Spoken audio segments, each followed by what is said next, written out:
Assalamualaikum warahmatullahi wabarakatuh. Nama saya Evi Dwi Ismailulika. Saya berasal dari kelas 12 PGSD Universitas Muhammadiyah Malang PPG dalam jabatan Angkatan 1 2021. Pada kesempatan kali ini saya akan melakukan pembelajaran di kelas 5 semester 1, tema 1 organ tubuh hewan dan manusia, subtema 1 organ tubuh hewan pada pembelajaran keempat. Muatan mata pelajaran pada pembelajaran kali ini yaitu IPS, PPKN, dan Bahasa Indonesia. Semoga pelaksanaan pembelajaran kali ini berjalan lancar. Assalamualaikum warahmatullahi wabarakatuh.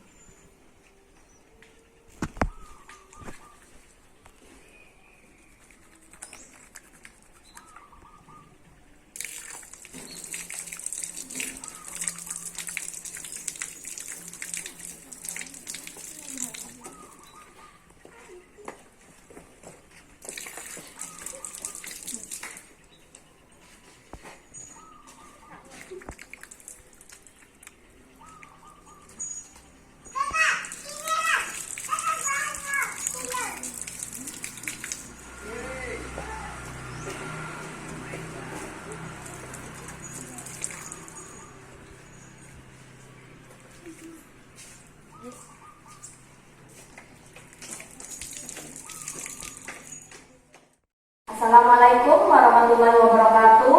Waalaikumsalam warahmatullahi wabarakatuh. Selamat pagi anak-anak. Pagi, Bu. Bagaimana kabarnya hari ini? Baik. Alhamdulillah, hari ini kita masih diberi kesehatan. Sebelum kita mengawali pembelajaran, silakan berdoa dulu kepada Mbak Dinda. Ayo disiapkan teman-temannya. Bersiap. Berdoa. Mulai. Bismillahirrahmanirrahim. Alhamdulillahi Rabbil alamin. Ar-Rahmanir-Rahim. Maliki yaumiddin. Iyyaka na'budu wa iyyaka nasta'in. Ihdinas siratal mustaqim. Siratal ladzina an'amta 'alaihim ghairil maghdubi 'alaihim waladdallin. Amin. Siapakah yang sudah hadir hari ini? Hadir semua ya? Iya. Beruntung sekali karena hari ini kita masih diberi kesempatan untuk bertemu, untuk melaksanakan pembelajaran, walaupun teman-temannya yang bisa hadir dan mendapatkan izin hanya 6 orang. Ya, anak-anaknya sudah siap untuk belajar ya? Ya, silakan dipersiapkan alat tulis dan buku-bukunya. Anak, kira-kira kenapa kok kita harus selalu berdoa sebelum memulai kegiatan? Kira-kira kenapa? Alasannya? Agar bermanfaat pelajarannya ya, agar lancar. Aduh, suaranya belum dengaran ya. Terus, biar kenapa lagi? Kenapa kok kita harus mengawali setiap kegiatan dengan berdoa? Ya, masih loyo ya, masih lemes ya. Ya, dengan selalu berdoa setiap memulai kegiatan itu apa harapannya? Agar kegiatan apapun yang dilakukan itu bermanfaat, berjalan dengan lancar. Ya, kita berdoa semoga pembelajaran hari ini berjalan lancar dan bermanfaat untuk anak-anak dan juga guru. Ya. Karena anak-anak masih lemas, berkaitan dengan pembelajaran kita hari ini, yaitu mata pelajaran yang akan kita bahas hari ini berkenaan dengan mata pelajaran Bahasa Indonesia, PPKN, dan IPS. Biar anak-anak lebih semangat, Kita mengawali kegiatan ini dengan bernyanyi. Nyanyi apa? Garuda Pancasila. Apa Garuda Pancasila? Apa? Nah, mari kita mulai di hitungan yang ketiga. 1, 2, 3. Garuda Pancasila, akulah pendukungmu, patriot proklamasi, sedia berkorban untukmu. Pancasila dasar negara, rakyat adil makmur sentosa, pribadi bangsaku. Ayo maju, maju, ayo maju, maju, ayo maju, maju. Mari kita tepuk tangan. Kita semangat ya. Untuk lebih jauh kepada pembelajaran, saya akan bertanya. Sudahkah anak-anak menerapkan perilaku disiplin? Ya. Apa contohnya anak-anak? Disiplin dalam hal apa anak-anak ini? Mengerjakan tugas, Mengerjakan tugas, bagus. Yang lain? Membantu orang. Nah, kita mulai dari diri kita sendiri. Siapa yang terbiasa bangun pagi? saya Nah, apakah rutin bangun paginya? Jam berapa Mbak Dina? jam 4. Jam 4 bangunnya. Nah, itu juga bagian dari perilaku disiplin. Jangan hanya sehari saja bangun jam 4-nya. Hari berikutnya sudah bangun jam 7. Tidak. Disiplin bukan seperti itu. Kegiatan disiplin, perilaku disiplin itu dilakukan dalam waktu yang apa? Terus menerus. Ya, membantu ibu juga begitu, ya. Membereskan tempat tidur juga begitu. Nah, ini kan sudah kelas 5. Harusnya sudah bisa menerapkan perilaku disiplin dengan baik. Ya. Anak-anak, sebelum masuk lebih jauh dalam materi ini, ya, kita akan mempelajari letak geografis dari wilayah-wilayah di Indonesia. Ya, harapannya agar apa? Agar anak-anak memiliki motivasi dan akhirnya menjadi tahu wilayah Indonesia secara geografis itu seperti apa, sehingga nantinya anak-anak memperoleh gambaran yang bisa diterapkan dalam kehidupan sehari-hari. Oh, kalau saya mau ke Bali, saya harus ke arah mana? Itu nanti anak-anak sudah paham. Oh, Pulau Sumatera letaknya di mana? Oh, letaknya di sana. Jadi ada anak tidak bingung lagi. Yang semula mengira bahwa Kalimantan itu ada di selatan itu salah. Ya, Kalimantan itu ada di utara. Nah, itulah gunanya kita mempelajari letak geografis Indonesia hari ini. Nah, sebelum kita masuk ke pembelajaran, nah, coba dibuka bahan ajarnya, anak-anak. Ya, ada bacaan di situ. Sekarang anak-anak silakan membaca. Nah, biar tidak jenuh, saya tunjuk ya untuk membacakan bacaan tersebut. Apa judul bacaan itu?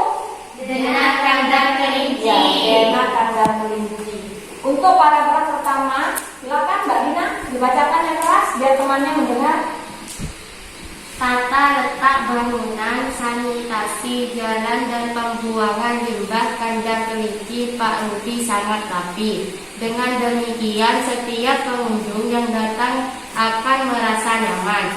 Sebelum membangun kandang kelinci, Pak Budi telah mempersiapkan segala sesuatunya dengan membuat denah. Ya, berikutnya Mbak Bella, paragraf kedua. Tahukah kalian apa itu denah?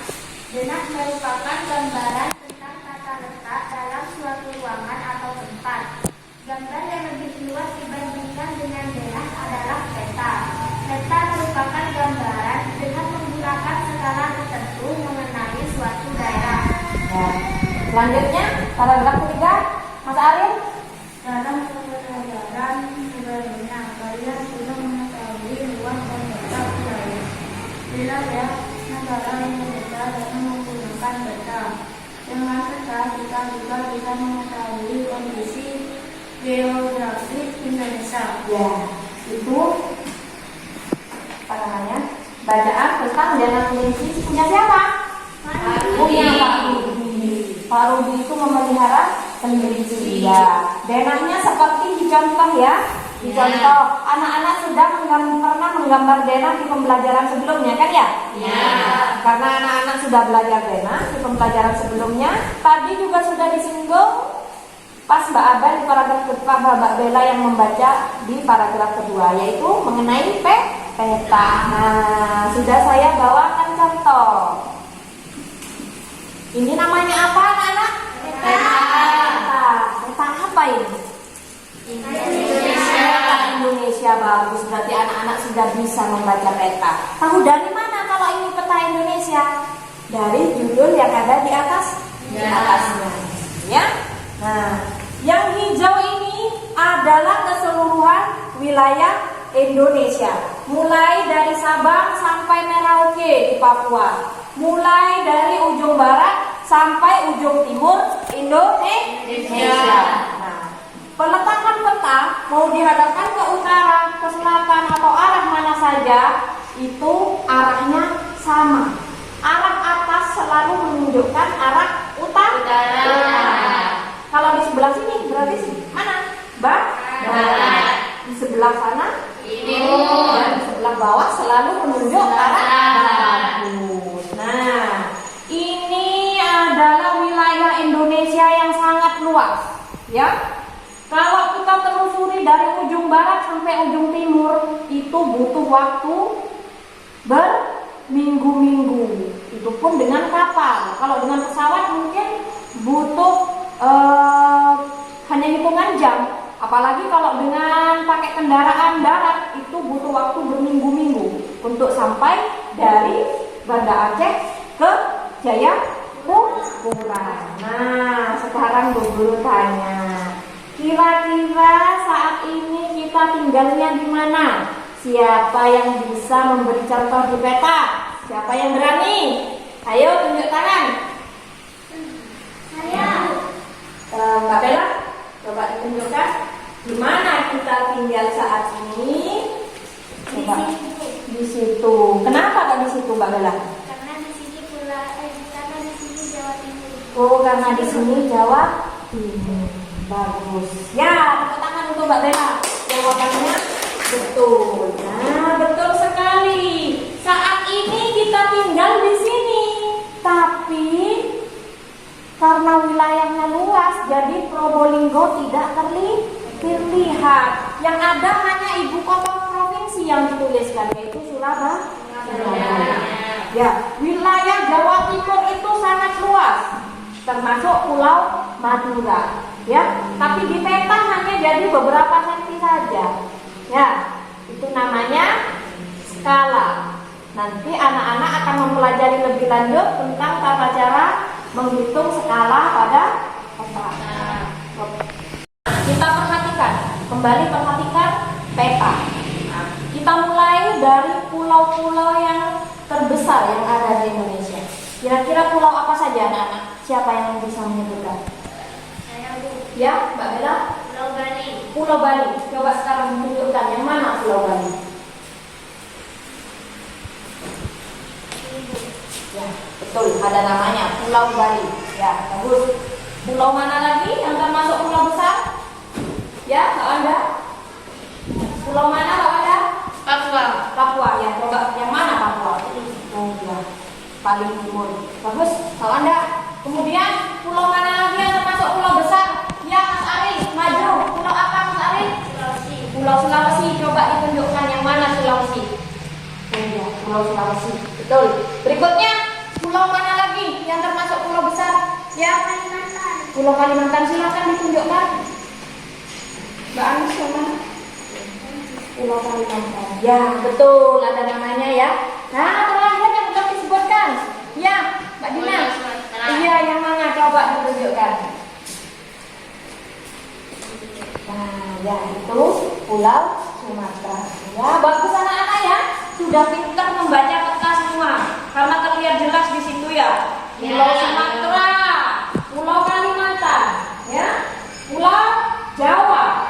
Kemudian ada Pulau Bali. Kemudian ada Pulau Sulawesi dan sebenarnya di Indonesia itu terdiri dari banyak sekali pulau. Jumlahnya ada sekitar 17.000 sekian. Nah, baik yang bertemu pertama anak-anak, kali ini silakan dibuka LKPD-nya ya, beserta modul yang sudah Bu Guru siapkan. Nah, tadi anak-anak sudah menunjuk masing-masing pulau. Sekarang anak-anak memilih salah satu pulau yang ingin anak-anak analisis. Ya, pilih satu pulau, satu anak memilih satu pulau. Kemudian dianalisis, mencari informasi, mencari data-datanya di bahan ajar untuk diisikan di LKPD yang sudah disiapkan. Ya, ada ciri-ciri apa misalkan? Misalkan Mbak Dina suka Pulau Jawa misalkan ya, contoh ini. Nanti di modul di bahan ajar Mbak Dina mencari di Jawa itu kondisi geografisnya seperti apa, luas wilayahnya berapa, nama-nama gunung dan sebagainya, ya, kondisi-kondisi khusus yang menarik di Pulau Jawa itu bisa dituliskan, ya. Begitu juga dengan yang lain, misalkan Mbak Bella menyukai Pulau Bali, misalkan itu bisa dicari di modul nanti apa yang akan dituliskan, ya. Paham? Ada yang bertanya? Paham. Kalau tidak ada pertanyaan, silakan dikerjakan LKPD yang pertama. Saya beri waktu 10 menit dari sekarang. Anak-anak, sudah selesai? Sudah. Sudah tidak? Sudah. Oh, sudah. Siapa yang mau maju pertama kali untuk membacakan hasil kerjanya? Mbak Bella, silakan maju, dibacakan yang keras. Mbak Bella, pulau apa Mbak Bella? Pulau Bali. Pulau Bali, yang dibacakan yang keras. Kita dengarkan, ada apa di Pulau Bali? Kondisi geografis Pulau Bali dan Nusa Tenggara berdasarkan peta. Luas wilayah 5.636,66 km persegi. Batas Laut Timur, Samudra Hindia, Selat Bali. Nama-nama pantai dan laut: Pantai Kuta, Jimbaran, Tanah Lot. Nama-nama gunung: Gunung Agung dan Gunung Rinjani. Sudah? Sudah. Ya, bagus. Tepuk tangan untuk Mbak Bella. Berikutnya, Wanda, silakan dibacakan yang keras. Pulau apa Mbak Wanda? Pulau Papua, suka sekali dengan Pulau Papua. Ayo kita dengarkan ada apa di Papua. Kondisi geografis Pulau Papua. Luas wilayah 418.707 km persegi. Batas laut Arafuru. Daratan Papua Nugini, Australia, Timur Leste. Keadaan alam, nama-nama pantai dan laut Raja Ampat. Nama-nama gunung Jaya Wijaya. Memiliki puncak dengan salju abadi. Bagus, tepuk tangan untuk Mbak Wanda. Ya. Siapa? Berikutnya Mbak Dina. Ayo. Pulau apa yang dituliskan Mbak Dina? Pulau Sumatera. Ya. Kita cari tahu di Pulau Sumatera ada apa saja. Kondisi geografis Pulau Sumatera berdasarkan peta. Luas wilayah 473.481 km persegi.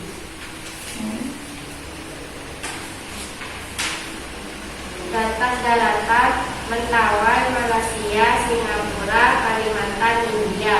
Keadaan alam, nama-nama pantai dan laut. Memiliki perairan berupa rawa, sungai besar, gunung Merapi dan hutan belantara. Nama-nama gunung: Gunung Merapi, Gunung Sinabung. Ya. Ya, dari hasil analisis yang sudah anak-anak lakukan itu kita jadi mengenal masing-masing pulau besar yang ada di Indonesia. Tadi Mbak Bella tentang pulau apa Mbak Bella? Pulau Bali. Ya, Pulau Bali. Ya, di sana itu apa? Satu pulau hanya ada satu provinsi. Kemudian di sebelah timurnya ada Nusa Tenggara, itu dipecah menjadi 2 provinsi, yaitu Nusa Tenggara Barat dan Nusa Tenggara Timur. Ya, seperti yang kita tahu, kalau Pulau Bali itu apa anak-anak? menjadi tempat liburan apa? Ya, turis. Dari mana? Ya, dari berbagai belahan dunia. Ya, kenapa kok mereka suka sekali dengan pantai-pantai di Bali? Ya itu tadi, pantai Bali itu indah. Ya, mereka tidak punya mungkin. Ya, ada juga yang indah tapi banyak view-nya mungkin ya kalau di luar negeri. Tapi kalau di Bali sudah bagus, bisa udah berselancar, ya. Terus lagi aman. Biasanya ombaknya mendukung. Jadi mereka berbondong-bondong dari negara asalnya pergi ke Bali hanya untuk melihat pantai, ya. Seperti yang disebutkan tadi, ada pantai Jimbaran, pantai Kuta, ada Tanah Lot. Itu adalah tempat-tempat yang terkenal di seluruh dunia. Kemudian Pak Wanda tadi Papua. Ya, saya ada yang menarik tadi ya. Katanya di Papua itu ada apa tadi? Gunungnya yang saya tertarik. Gunung apa? Tahu ada? Ya, Jaya Wijaya. Ya, itu gunung tertinggi di Indonesia. Saking tingginya, dia itu menjadi satu-satunya gunung yang punya salju di Indonesia. Ayo, siapa yang belum tahu? Siapa yang belum tahu? Kita punya salju, jangan salah, ya. Ya, letaknya di Gunung Jaya Wijaya di Papua. Bangga tidak? Harus bangga, ya. Nah, anak-anak bagaimana? Sudah kenal dengan kondisi geografis wilayah-wilayah di Indonesia? Ya. Dari masing-masing teman tadi yang sudah maju, kita sudah punya gambaran, ya. Jawa berbeda dengan Kalimantan, jelas berbeda, ya. Nah, untuk memantapkan pemahaman, tadi anak-anak sudah memilih satu orang satu pulau dan satu peta ya yang diteliti ya. Tugasnya adalah sekarang menggambar pulau yang sudah dipilih tadi. Ya, silakan digambar petanya sesuai dengan pulau yang dipilih, diwarnai sebagus mungkin, nanti dikumpulkan. Ada yang bertanya? Tidak. Waktunya 10 menit dari sekarang.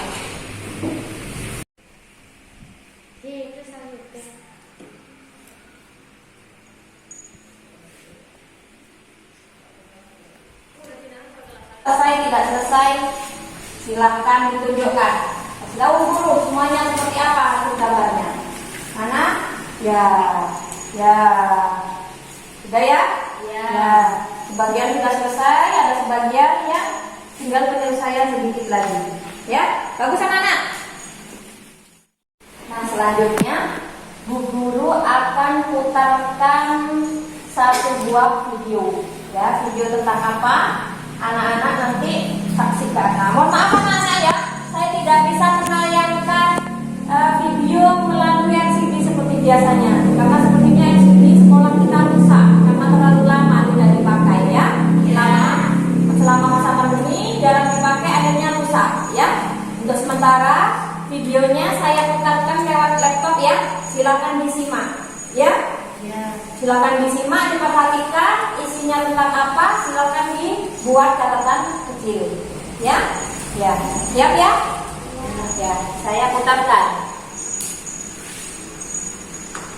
Masyarakat Indonesia sudah mengenal kata gotong royong dan berhasil mempraktekkannya dalam kehidupan sehari-hari. Namun, di zaman yang serba modern ini, nilai dan penerapan dari gotong royong mulai menurun. Padahal, manfaat gotong royong sangatlah banyak, membuat setiap pekerjaan menjadi lebih ringan, mempercepat penyelesaian pekerjaan, mempererat level persatuan dan kesatuan, menghemat pengeluaran, dan juga menambah rasa sosial di masyarakat.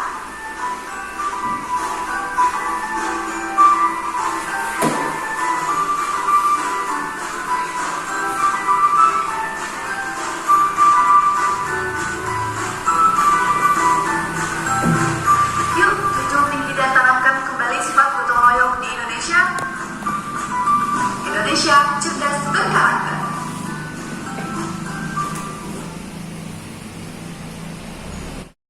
Memang videonya sangat menarik ya, informasinya mudah diterima. Tentang apa sih tadi video itu? Gotong royong. Bagus, tentang gotong royong. Apa tadi?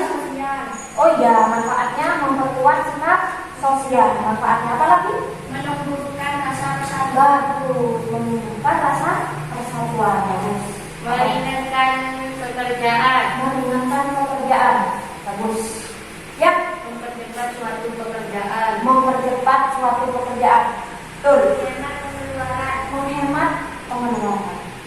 betul sekali.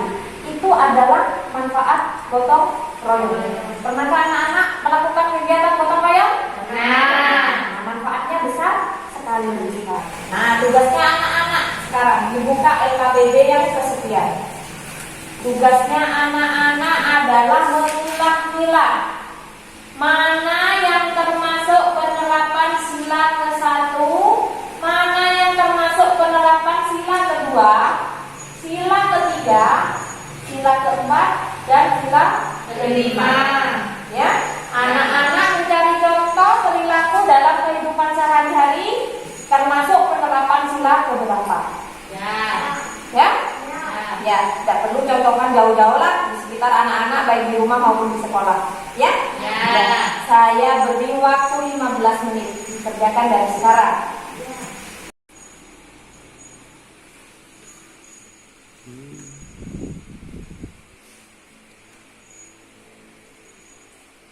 Sudah selesai? Sudah. Siapa yang mau maju? Untuk sila pertama, ya, Mbak Penny maju. Dibacakan yang keras.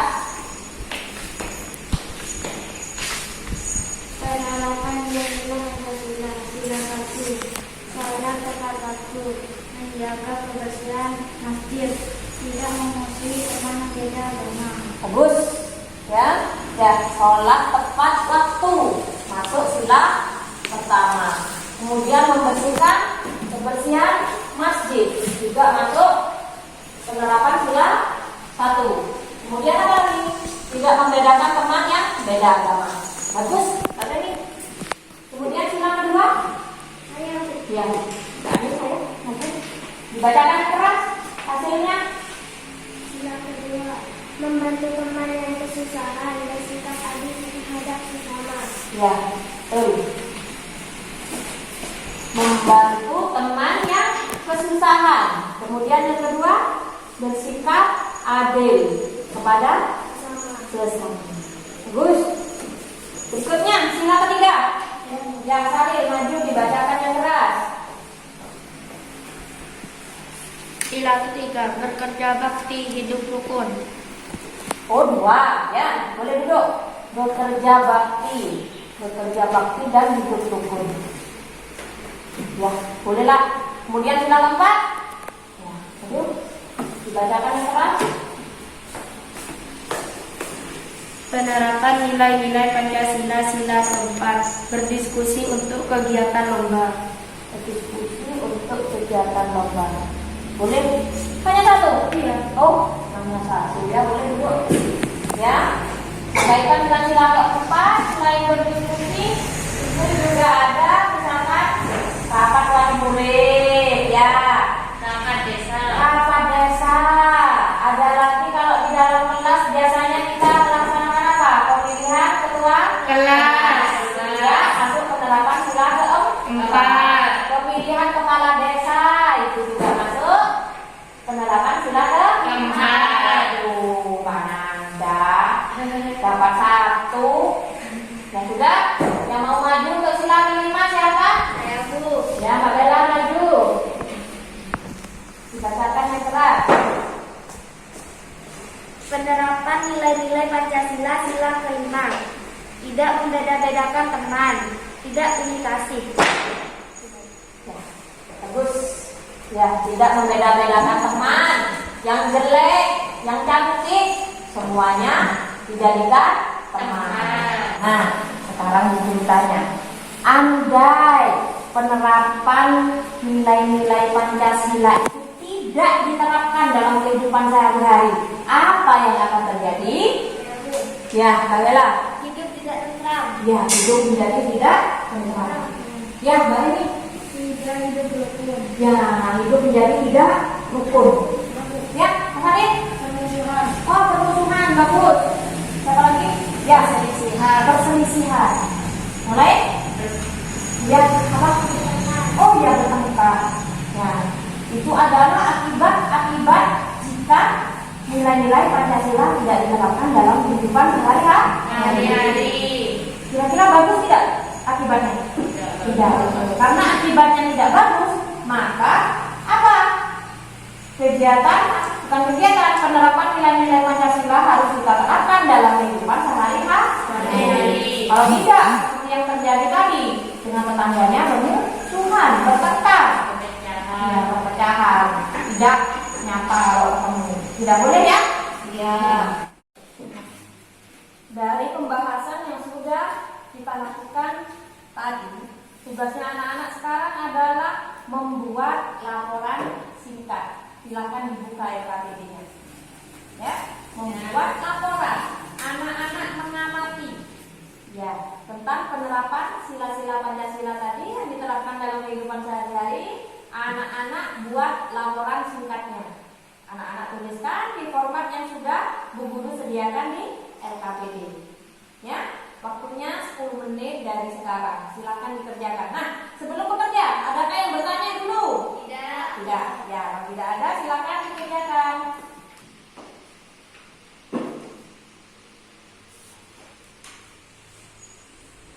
Nah, sekarang dibuka bahan ajarnya. Ya, di situ ada bacaan apa?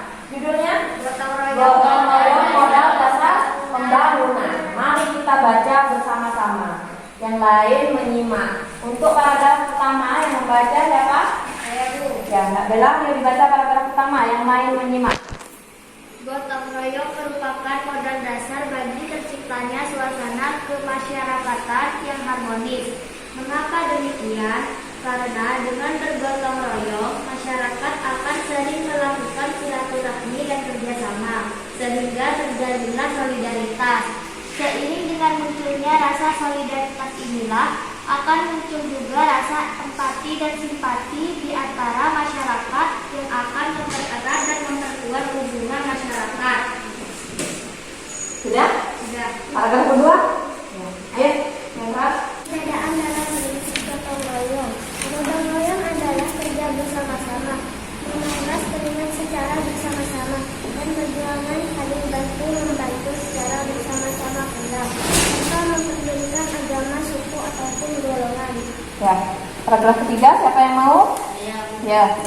Prinsip-prinsip gotong royong sangat bermanfaat bagi pelaksanaan pembangunan nasional karena semua masyarakat merasa saling memiliki. Masyarakat juga merasa mempunyai tujuan yang sama, yakni terwujudnya kehidupan yang sejahtera. Dengan bergotong royong, segala program pembangunan yang dicanangkan oleh pemerintah akan dapat dilaksanakan dengan baik tanpa adanya gangguan yang disebabkan oleh ketidakharmonisan masyarakat. Ya. Sudah? Nah, tugasnya anak-anak sekarang adalah anak-anak mencari tahu ide pokok dalam masing-masing paragraf. Tadi paragrafnya ada 3, berarti anak-anak harus mencari 3 ide pokok. Ya, boleh berdiskusi dengan temannya di depan atau di belakangnya ya. Ya, tapi tidak boleh ribut. Nah, kemudian dituliskan di mana hasil kerjanya? Coba sekarang dibuka LKPD-nya. Nah, anak-anak tuliskan di situ. Ya, ide pokok paragraf pertama itu seperti apa? Paragraf kedua seperti apa? Paragraf ketiga seperti apa? Ini masih sama seperti minggu kemarin ya. Ya, mencari ide pokok dari sebuah paragraf. Boleh berdiskusi dengan temannya. Silakan, saya beri waktu 5 menit dari sekarang. Anak-anak sudah selesai mencari ide pokoknya? Sudah. Nah, siapa yang mau maju untuk ide pokok paragraf yang ke-1? Mas Arif. Ayo maju Mas Arif. Dibacakan yang keras. Gotong royong merupakan modal dasar bagi terciptanya suasana kemasyarakatan yang harmonis. Ya. Bagaimana? Teman-temannya salah atau benar? Benar. Ya. Berarti ide pokok dari paragraf yang pertama terletak di kalimat yang pertama, yaitu gotong royong merupakan modal dasar bagi terciptanya suasana kemasyarakatan yang harmonis. Sebentar.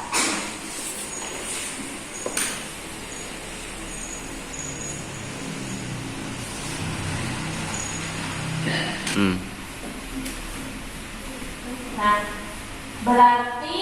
Kalau ide pokoknya berada di awal kalimat, itu termasuk apa namanya, paragraf deduktif, ya, karena ide pokoknya berada di awal kalimat, awal paragraf di kalimat pertama, itu namanya paragraf deduktif. Sekarang untuk paragraf yang kedua, siapa yang mau maju? Ya, ayo maju, dibacakan yang keras.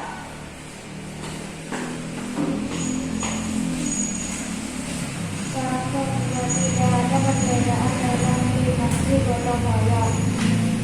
Ya, boleh saya tegaskan lagi ya. Ya, tidak ada perbedaan dalam prinsip gotong royong. Berarti kalimat yang mana, anak? Kalimat yang pertama. Sama seperti paragraf yang ke-1, di paragraf kedua juga ada di kalimat pertama. Nah, untuk tugas terakhir dalam pembelajaran kali ini, anak-anak mengerjakan soal-soal evaluasi. Tidak saya kasih banyak-banyak karena sepertinya sudah lemes semua ya. Oh, iya. Nah, itu ada soal di situ, silakan dikerjakan. Nah, dari mana isinya? Dari tadi, dari pembahasan yang sudah kita lakukan dari awal. Ya, silakan, saya beri waktu 10 menit dari sekarang. Silakan. Kita sudah masuk di penutup pembelajaran kita hari ini. Saya tanya, dari sekian pembelajaran sejak tadi, apa saja yang sudah kita bahas? Tentang kondisi geografis pulau besar di Indonesia. Bagus, tentang kondisi geografis pulau-pulau besar di Indonesia. Selain itu, Gotong royong. oh, gotong royong ya. Selain itu, mencari ide pokok. Nah, ada 3 hal itu yang telah kita lakukan hari ini. Ya, semoga ini bisa diterapkan oleh anak-anak dalam kehidupan sehari-hari. Nah, bagaimana sih caranya agar kita bisa terus menjaga keharmonisan di dalam kehidupan bermasyarakat? Bagaimana? Ya, Hidup rukun. hidup rukun, betul. Kerja bakti. Kerja bakti boleh. Gotong royong. Gotong royong. Nah, dari hasil pembelajaran kita hari ini dapat ditarik suatu kesimpulan. Ya. Kira-kira kesimpulan untuk pembelajaran yang pertama apa? Siapa yang mau? Yang pertama apa kesimpulannya? Kondisi geografis pulau-pulau besar di Indonesia tidak sama semua, memiliki ciri khusus. Ya, betul. Ya, kondisi geografis pulau-pulau besar di Indonesia itu tidak sama. Semua memiliki keunggulan dan ciri khusus. Ya, betul. Kemudian untuk kesimpulan yang kedua, ya, tadi. Nilai-nilai Pancasila harus selalu kita terapkan dalam kehidupan sehari-hari. Ya, betul. Nilai-nilai Pancasila harus selalu kita terapkan dalam kehidupan sehari-hari. Tidak ada liburnya. Ya, harus kita terapkan dalam kehidupan sehari-hari. Ya, untuk untuk kegiatan pembelajaran yang ketiga. Siapa yang mau? Saya Bu. Ya. Ide pokok dalam suatu paragraf dapat berada di awal atau akhir paragraf. Betul ya, berkaitan dengan paragraf tadi. Jadi intinya, ide pokok dari suatu paragraf itu bisa terletak di awal atau di akhir paragraf. Anak-anak di rumah adalah, siapkan catatan ya. Nah, tugasnya di rumah adalah bertanya atau mewawancarai ayah atau ibu. Kemudian ditanyakan, adakah kegiatan mereka yang berkaitan dengan penerapan nilai-nilai Pancasila? Nah, apa saja nilai-nilai Pancasila yang pernah atau sudah mereka lakukan? Nah, tugasnya anak-anak adalah mencatatnya, ya. Kemudian anak-anak kumpulkan pada pertemuan kita berikutnya. Ya, boleh anak-anak tuliskan sebanyak-banyaknya. Ya, berapapun yang anak-anak bisa tuliskan ya. Dimanapun anak-anak berada, jangan lupa untuk selalu menerapkan protokol kesehatan yang benar. ya, karena akhir-akhir ini kondisi negara kita, daerah kita itu kembali apa namanya? Ya, kembali sibuk dengan COVID-19. Kondisinya juga sudah semakin parah. Jadi anak-anak harus bisa menerapkan protokol kesehatan yang benar, ya. Patuhi 5M, menjaga jarak, mencuci tangan dengan air mengalir, memakai masker dimanapun berada, ya. Terus, ya, kalau tidak perlu tidak usah keluar rumah, ya. Setelah ini anak-anak nyampe di rumah, jangan lupa sebelum pegang makanan, sebelum pegang adik, sebelum bersalaman dengan ayah atau ibu, jangan lupa untuk cuci tangan dulu, ya. Lepas masker, ganti baju, ya. Ya, kenapa? Agar kita semua bisa terhindar dari COVID-19, ya. Kalau tidak perlu, tidak usah keluar rumah, ya. Ya, ditunda dulu jalan-jalannya, belanjanya, ditunda dulu ya. Sebaiknya berdiam diri di rumah.